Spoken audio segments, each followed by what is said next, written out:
Good afternoon. Well, welcome to the latest media conference here from government officers. Slight change of tack today in that we're actually going to be asking questions from you, the public. It's a coronavirus Q&A effectively, and we're going to table to the ministers and the health officials of the day the questions you'd like to put to them. Our aim is to put your concerns, your queries to the people who are making the decisions about your health and your life right now. Now, this afternoon, we've been joined by the Health and Social Care Minister, David Ashford. We have a number of callers waiting on the line as well, and we will come to them in a few moments. But the first question, I'm just going to ask Mr. Ashford to join us because we've also had a number of questions submitted. So Minister, if I can ask you to come in a moment. And the first question is about testing at Nobles Hospital, and is everyone at Nobles being tested regularly? Well, thank you very much, James, and it's a very, very good question to ask. In relation to Nobles Hospital, we have been testing all admissions to Nobles for quite a period of time now. So anyone who's being admitted into the hospital is being tested. We aren't testing people who've gone through the med service, so the emergency doctor's service, but anyone who's come into the main hospital itself, yes, they are being tested, and they are actually confirmed in our testing figures daily.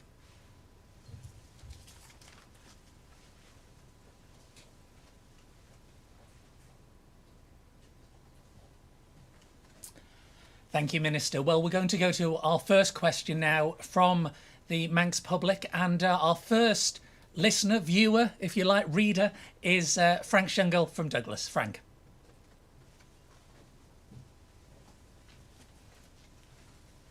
Good afternoon, Frank. Thanks for the opportunity. I think that's a really great idea. Hi, David. Hello. Long time no see.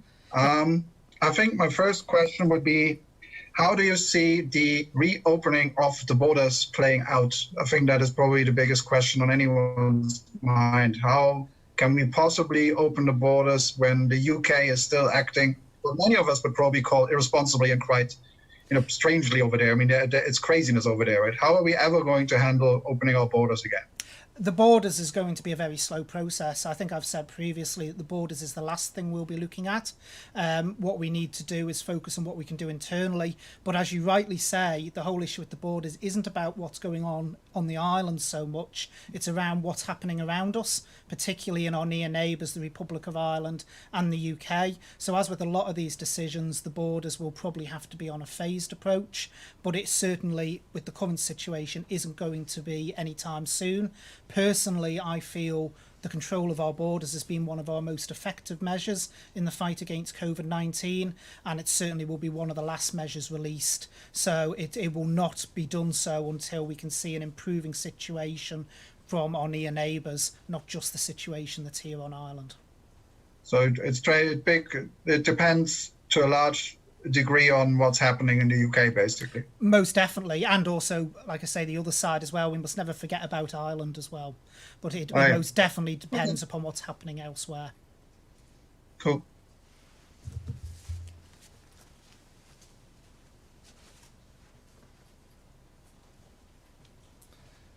Thank you very much, Frank. Now, another question from the floor, and it regards social distancing. A number of people, as we speak over the last few days, the police have attended a number of calls of people effectively flouting the rules, abusing the rules.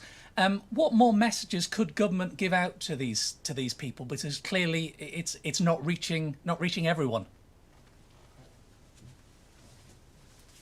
Thank you, James. And I was very disappointed to hear the reports myself of what the police have said they've had to deal with over the last few days.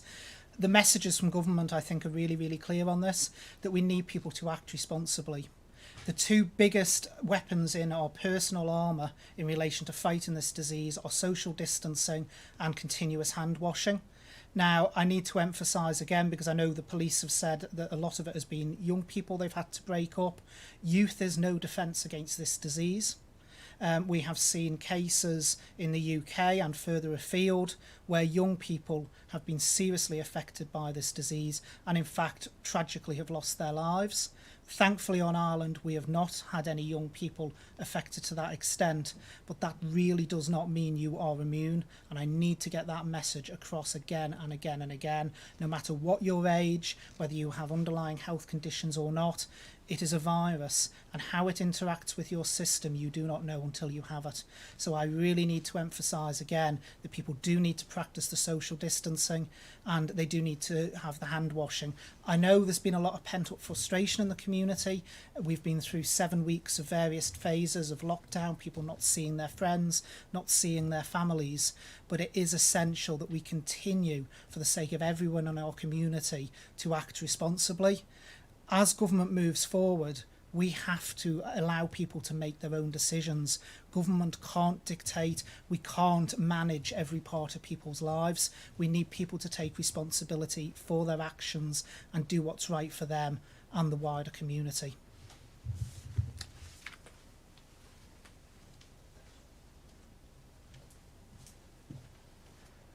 Thank you, Minister. Well, we'll head to the south of the island now, and we're joined by, from Colby, not quite the deep south, but Charlie Omar. Charles. Hi, James. Thank you. Good afternoon, Charlie. Hi, I'm Minister. Are you okay? I'm very well. Great. Well, my first question is all about the testing. You'll probably get loads of questions on testing and data. So the charts that you came up with many weeks ago showing the modelling assumptions for the uncontrolled progression, the JHSC's planned assumptions and the optimistic curve, they all showed us a peak and then a gradual decrease, which eventually led back to 0 cases. So we could all see the light at the end of the tunnel, visually see it and have a goal. And then due to most industries being closed down and the social distance being adhered to, we found ourselves way under what any of the models had shown, which is brilliant. But then, on the other hand, we can't see any potential end to this now, with 1 or 2 cases coming up a day. So have you developed new models? And if so, have you come up with a new end date for this sort of thing? Firstly, with the initial modelling, which you quite rightly you understand absolutely perfectly about the different curves and the way it was leading out. Just to clarify, that line that goes along the bottom isn't a 0 on any of those models. It is low-level transmission, so 1 or 2 cases. But obviously, with the size of the graph, it's not particularly easy to see that. I mean, COVID-19 is a virus. People ask me all the time about eradication. Well, the only way you will ever properly do that is via vaccine. So until one is available, we are not going to eradicate COVID-19. There will always be the odd case here and there. The modelling was at a point of time where we needed to plan out what our capacity was within the health service, because that's what a lot of the measures have been about, not necessarily stopping the virus, because we recognise that with any virus, without a vaccine, there's always going to be the odd case here and there. But what it was ensuring is we didn't end up with those dreadful scenes we saw on the TV from places like Italy, where the services were just overwhelmed. So we have, limited ICU capacity, and that's what that modelling did. If we had followed along that blue line on the chart, that was an Italy projection for us, where before we even hit the peak, our ICU capacity and our hospital would have been absolutely collapsing due to the sheer volume of patients coming through. And that was what the modelling was designed to do. We, through the measures we've taken, have managed to suppress the virus, and we are, as I know some people have referred to, bumbling along the bottom, which has given us the ability then to take other decisions, such as opening non-essential retail, the announcements the Chief Minister was able to make yesterday as well, and that's allowed us to progress. So in terms of the modelling, it was great for a point in time, but to be realistic, there's no point in modelling now.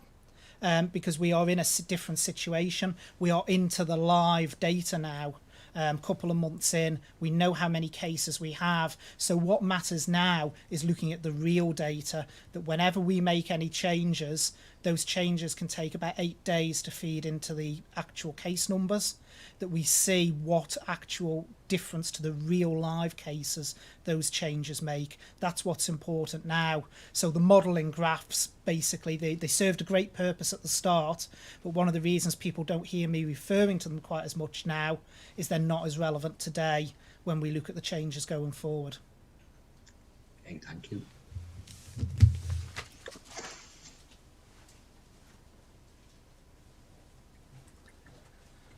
Thank you, Charlie. And just for our next question, actually, from the floor, if you like. I know Charlie threw football decades ago, so this is probably an apt time to ask about sports. There's a lot of assumption at the moment that people can resume sports full on, as it were. Take football, for example. You can have 10 people playing 5-a-side. It doesn't quite mean that, or does it? I think some clarification, Minister, would be most helpful. Thank you, James. Obviously, there are still sports that people can't do and undertake. In relation to, let's use the football example, and my favourite sport as well as an example, which is rugby. Rugby is very much an interaction sport. The social distancing does apply. So if you've got people passing a ball backwards and forwards at a safe distance, they would be compliant with the rules. If you've got them interacting in a full football match, that's not compliant because social distancing can't take place. Like I say, at the moment, we've now hit the tipping point where with the decisions and also unwinding things, we need to rely on the public to use their common sense and do what they believe is right. Sport particularly around this. So anything that involves physical interaction between two parties at less than 2 metres is not available at this time. That's why we've had all the rules previously around golf, which I know some people are finding frustrating, but we have to relax things in a gradual manner, and sport is no different to that.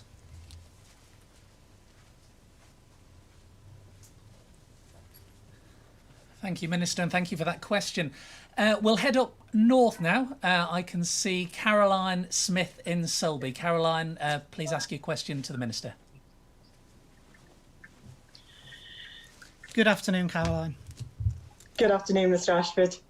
My question is, how long do you think that it is acceptable to enforce children to perform social distancing at school and nursery without it affecting their future mental health, relationships, and developing immune systems?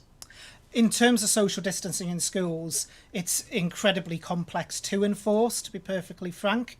There's stuff that can be done within the classrooms. We're allowing children to be so far apart. But, you know, it's not sustainable in the long term. We recognise that. So what we need to do is bring schools back in a phased approach. We are in a very lucky situation on the island with the low number of cases that we can look at various things. But you are not going to be able to stop children playing together. You know, while you can limit the interaction in the classroom, you're not going to be able to limit all of the other interactions. It's just not feasible with young children. So there is a recognition around that. And in fact, that's what's led in the UK to a lot of the debates about schools coming back at all. Although obviously they're in a very, very different situation in terms of the spread of the virus. So no, it's not going to be able to be a long-term thing. And we do at some point have to get the schools back to complete normal. So it's about a phased approach of reopening the schools, and the Minister for Education will be putting more detail on that at the press briefing on Monday. But yeah, there is a full recognition that with young children, you can't treat them the same as you and me. That's not physically possible. Thank you. Thank you, Caroline, as well, for your question. Just while we're on that subject, Minister, if I may, and again, the Education Minister is not with us this afternoon, so let me ask you this. In terms of schooling, when the schools reopen in mid-June, albeit in stages, what do you expect? It's optional, of course. What do you expect that the take-up to be? And do you believe there will be parents who, of course, who are reluctant to send their children to school, who perhaps have no choice to, given their career?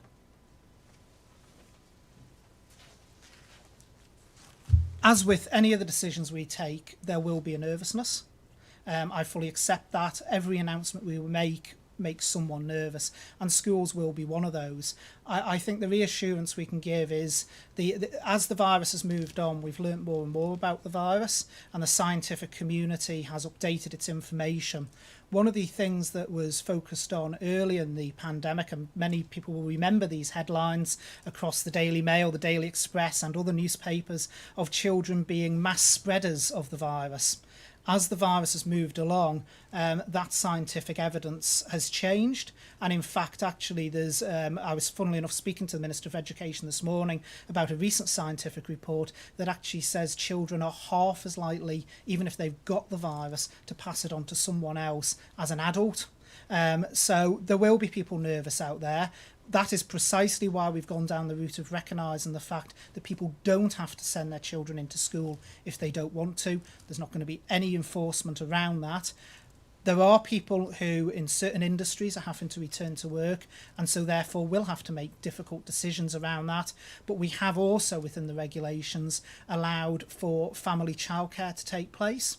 So anyone and their family who feels comfortable about doing that element rather than sending children into school can take that up as well. So we have tried to open up the options there. It will be a very phased approach with the school. In terms of take-up, it's a bit like putting my finger in the air and trying to pluck a figure out, because we won't know until we get there, and then we will have to contact the parents and in a managed way see which children wish to return. I don't want to preempt the statements being made by the Minister for Education on Monday, but there'll be more detail around that then.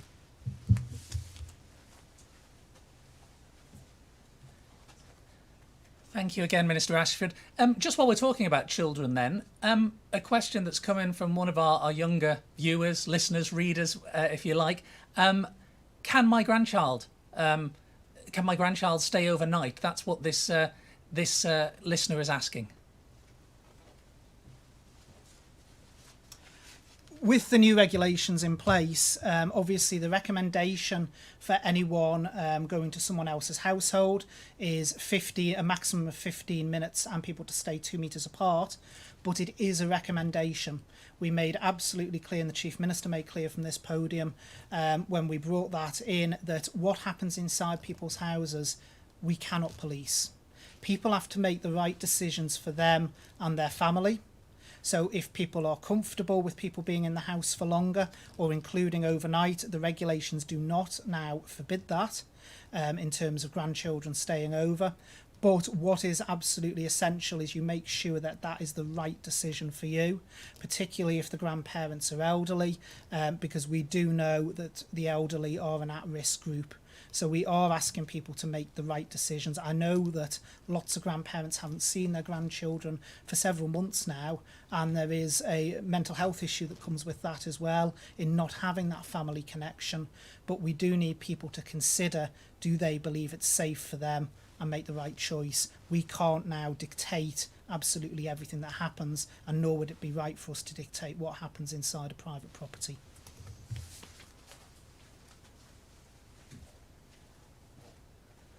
Thank you, Minister. And I should have said that was from one of our more mature members of the community, not one of our younger members, of course. Let's go back to the capital now, and Paul Telford has the floor. Paul. Thank you. Good afternoon, Paul. Good afternoon, Minister. I think probably the two numbers that people pay most attention to is the number of active cases that we have and the number of new infections. And I think it's possible that we could get to a point with the current trajectory where there are hopefully no active cases and maybe a prolonged period of no new people being shown as positive.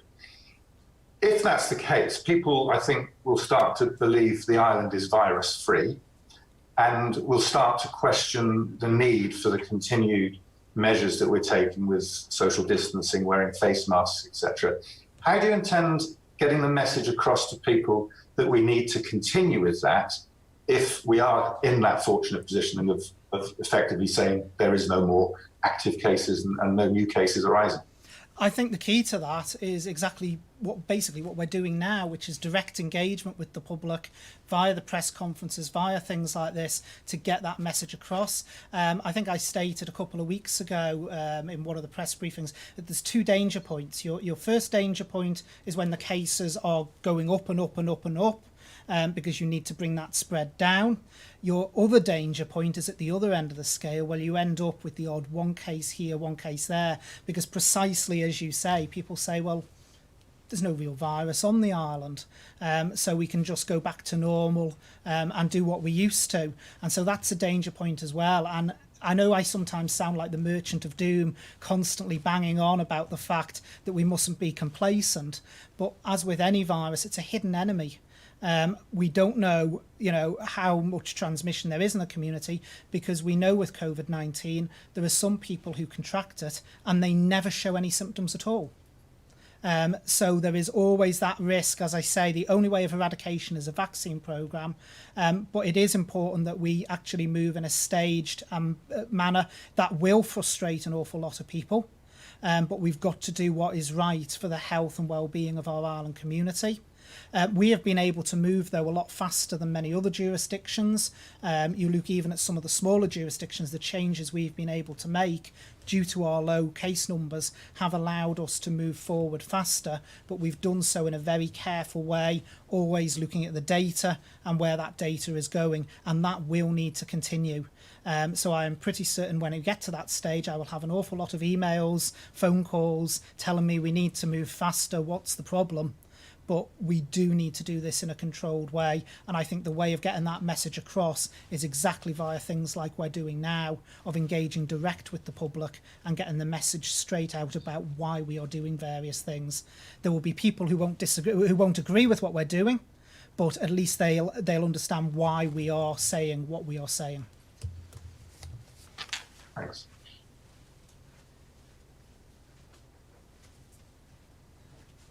Thank you again, Minister. Frank, Caroline, Charlie and Paul, while you're here, by all means, if you want to ask another question each in a few moments' time, you're very welcome to. It seems a shame to waste the opportunity while we've got you dialed up. Just a twofold question, if I may, from another listener, Minister, now. They're not mutually exclusive, but they're connected. In terms of car sharing, can I car share with somebody from outside my household? And secondly, when is the government due to next review the 40 miles per hour speed limit? Well, taking the last point first, if I may, James, in terms of review, all government policies around the emergency are reviewed on a 2-weekly basis. So every fortnight, every single policy is reviewed. So the 40 mile an hour speed limit will be up in that review period as well. In relation to car sharing from outside of households, we're not quite there with that yet. A car is a very enclosed space.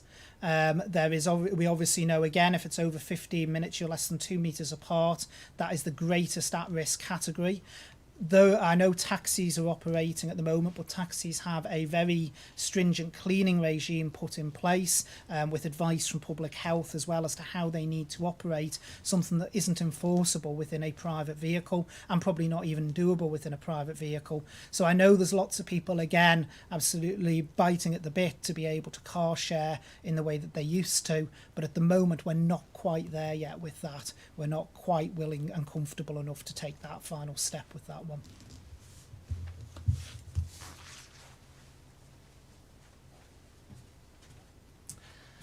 Thank you again. Let's go in reverse order this time then. So Paul, if you've another question for the Minister, please fire away. Thank you very much. So my second question is really, when would you hope to start allowing the more normal health issues to be looked at? And I understand at the moment the need to keep the hospital available for people who obviously need emergency or serious conditions looked at, but ingrown toenails are still ingrowing and people still need the general inconvenient issues dealt with. What's your sort of timeline towards the more normal healthcare service resuming? That's an absolutely perfectly timed question, Paul. I want to assure people I didn't pay you to ask this, but actually we're filming this on the Friday because I believe it's going out later in the week. So just to clarify, when I make references to Monday in this, we are actually filming this on the Friday, and at the press conference at 4:00, that is exactly what I am announcing, is round restoration of certain services. And in fact, this wasn't planned, but I have the document with me, the Back to Health document that will be being published later today. One of the issues we have in DHSC is not just turning services back on. I mean, turning them off was simple. It's very easy to turn something off, but a lot of the services are interdependent. So you've got certain services that require another service to be up and running or operating to a certain level. So it's not just a case of turning the service back on. We've got to make sure all the auxiliary services are up and running as well. So what I will be announcing this afternoon, you can have a sneak preview, is that we are going to be doing things in a staged approach. So just as government reviews policies every 2 weeks, DHSC every 2 weeks will be stepping forward with the turning on of new services, of the old services resuming, I should say. So, for instance, endoscopy and services around that are going to be announced this afternoon by myself, and we'll be doing it in a staged way. We'll also be able to announce certain things around breast cancer care as well, subject to radiology provision, because we do recognise that during the outbreak, a lot of people have been left without those services, particularly cancer patients. But in relation to cancer patients, one of the reasons for that was we know from studies across the world, particularly in Italy, that cancer patients, if they catch COVID-19, their mortality rate is 5 times higher than someone without cancer. So there was very good reasons for stopping those treatments. But the position we are in now, we are able to start redeploying staff back. But as you rightly say, we've got to get that fine balance of ensuring that then doesn't hamper any response we still need to do for COVID-19. So at the moment, I'm a bit like a juggler trying to keep about a dozen plates in the air and without dropping any of them. But we are going to do it in a staged, managed way. And I'll be doing those announcements at 4:00 today. So a very timely question.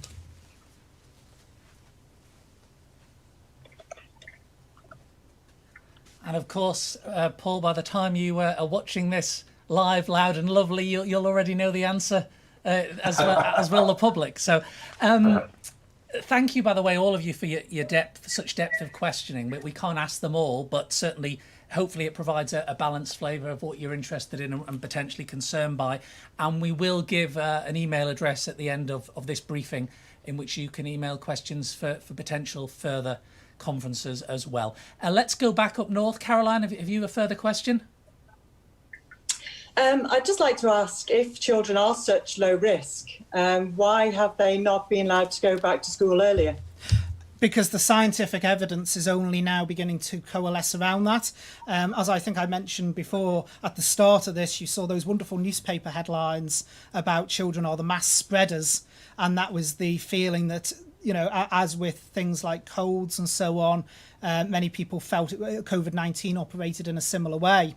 The evidence now is starting to suggest that children don't spread the virus in that same way. They still don't know why. That's quite interesting. None of these reports have managed to actually button down, but they think it's something to do with their immune response within the body to the virus. We had a very interesting case, which I will bore you with, of a child in France that was asymptomatic. He was tested because he'd been into contact with someone else who was COVID positive. He was found himself to be COVID positive, but in the interim, he'd been through 3 different schools. He'd had 172 contact points, but none of those 172 contact points went on to develop the virus. Now, that's a very extreme example, but the level of transmission, certainly the scientific community now is starting to coalesce around the fact that children are much less of a threat as spreaders than we adults are. So the reason is this is a brand new virus, and the scientific evidence has been building over a period of time, and it takes a substantial period of time to get scientists to agree with one another, but they are now forming a consensus. Thank you.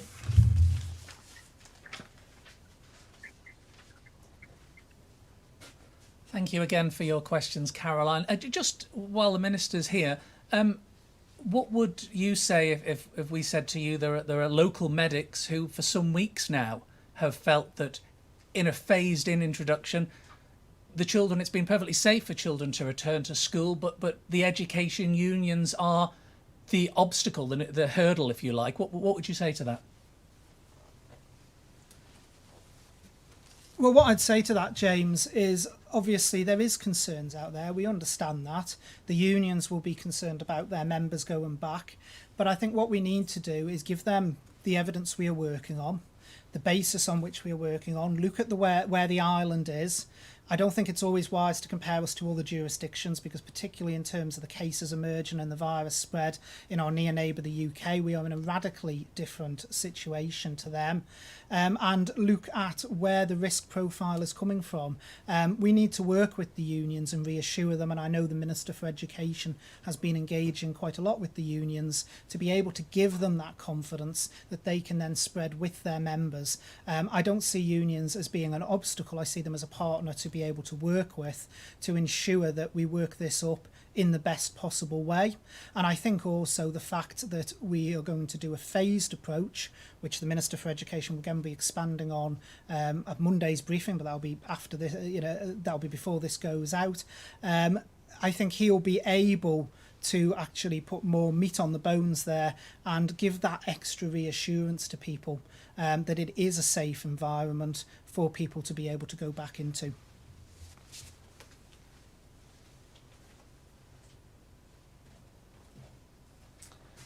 Thank you, Minister. Let us go back to Charlie in Colby. Have you got a further question, Charlie?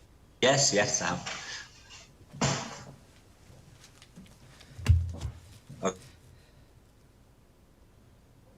Okay, yeah, I'm just sticking to the data as well. So my second question is actually on the testing data. This has shown us as being one of the best performing countries in the world. However, I think these comparisons are possibly flawed due to different ways countries report their test data. The number of tests does not always refer to the same way in each country. One difference is that some countries report the number of people tested as opposed to the number of tests. And these number of tests can be a lot higher due to multiple tests or them counting the number of swabs issued, etc. Like the UK's test data is 3 times higher than the actual number of people tested. So in the Isle of Man, is our test data, what are the number of people tested, and is there a big difference between the two? In our data, the difference is very minimal because there's been very little double swabbing involved. So the numbers we are reporting in terms of tests is near enough exactly the number of individuals actually tested. I will be announcing changes to our testing system so that we will be doing regular testing of frontline workers in certain positions, and also we'll be doing some exploratory work within nursing homes as well. So that will change because that will then mean there's tests being done on multiple people. But the figure we have so far to date, other than a few double tests, it is pretty accurate to the number of individuals that have actually been tested. The discrepancy, there's some days there's one person tested, but there's 60, 70 people, 60 tests. Is that key workers maybe coming in, or? No, so what people are referred from various routes. So for instance, one of the things we're doing, when you see people referred in, that's the ones who've been through the 111, but don't forget we're testing all admissions to hospital as well. So they included in the data. So that's where there is the discrepancy, because the people are referred from multiple areas. We do some testing in the community as well. So for instance, if we had somewhere where there was a lot of vulnerable people, we would test people around them. So that's where, so not everything goes through the 111 line, and that's where the number comes in. But the number of tests referred in is the number, pretty much the number of individuals being tested that day. Thank you. Thank you. And last but certainly not least, we started with you, Frank, so we should finish with Frank. Frank, your final question for the Minister, please. Oh, yes, now that we move towards, it's a two-part question. Now that we move towards more of a normality again, if you want to call it that, I noticed there are changes in the way that people behave For example, I tried to buy a bike the other day, and it's very hard because everyone's rushing to buy bikes now. Presumably, A, because they want to stay fit, but B, also they don't want to take the bus, so they can't share cars anymore into town, those kind of things. So there's this talk about the new normal that we will have to get used to. My question is, first part, is the government already working on a manual for this new normal, which we may have to live with in the next 6 months, 12 months, when we get back to this new normal? And the second part is, where does the government itself look for guidance and for, how to do things right in the world? Do you look at like Iceland or New Zealand or other countries? Do you communicate maybe with them to exchange best policies on how to do things right? This can't be an easy job to get the right guidance on this. If I take the second part first, actually, yes, we do. We look at evidence from all around the world.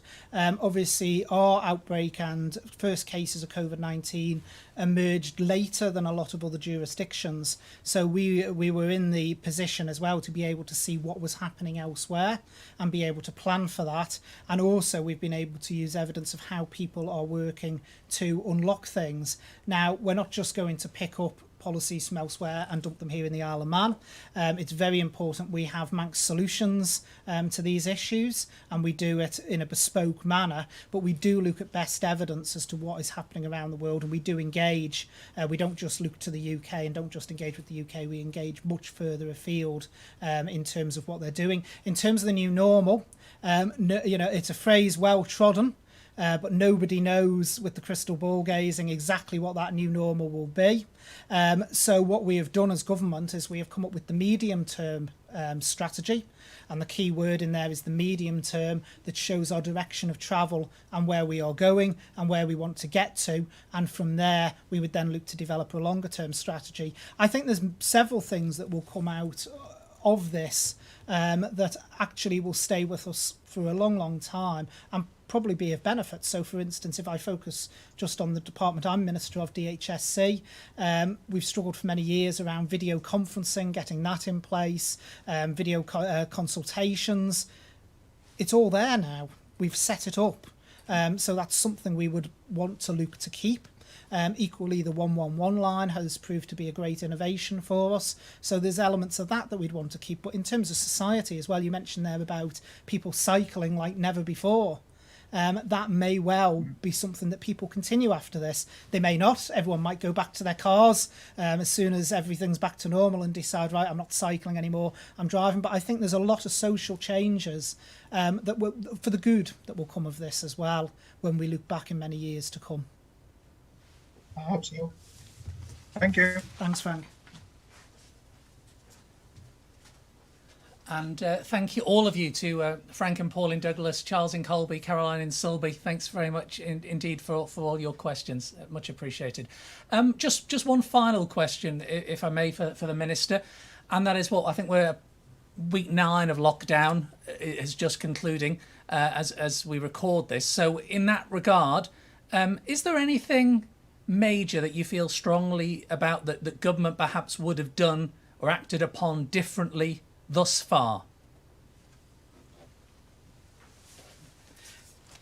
Well, thank you for the curveball question at the end, James. To get my own back, I will just pull you up on one thing. We're not still in lockdown. I need to make that abundantly clear. Lockdown has, what we do would term lockdown is ended, and we, to use political jargon, we're in what we would term now our stay safe phase. In relation to government's response, I think overall we have had a very, very good response. I think if there was one thing I would change, it would probably be the way we engaged with the public initially. I think the press conferences and the way we're doing them now is working very well in getting the direct message out. I think maybe those initial press conferences didn't work quite as well with the format. So I think that's something that we would change. But I think overall, I must say the response has been very good. But the reason government's response has been able to be so good is down to the Manx public, basically, to the Manx public listening to the messages, actually doing the responsible thing for our island, our community, and themselves and their families. And that is why we've achieved it. Without the support of the Manx public in doing that, we wouldn't be where we are now. So actually, as Minister, it's me that should be saying a big thank you to everyone for all that they have done as part of this, because they are what has made the difference.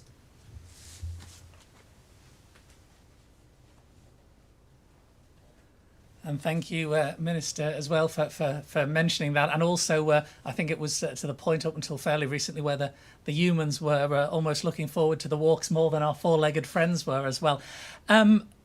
Thank you, Minister, for joining us, and thank all of you who have taken part both on Zoom and also by submitting some questions to us this afternoon.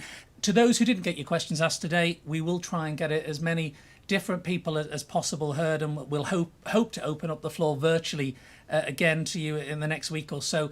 Please keep them coming in. There is an address, it is an email address, it is COVID-19 community support at gov.im, COVID-19 community support at gov.im. Thank you very much for your company. Very good afternoon.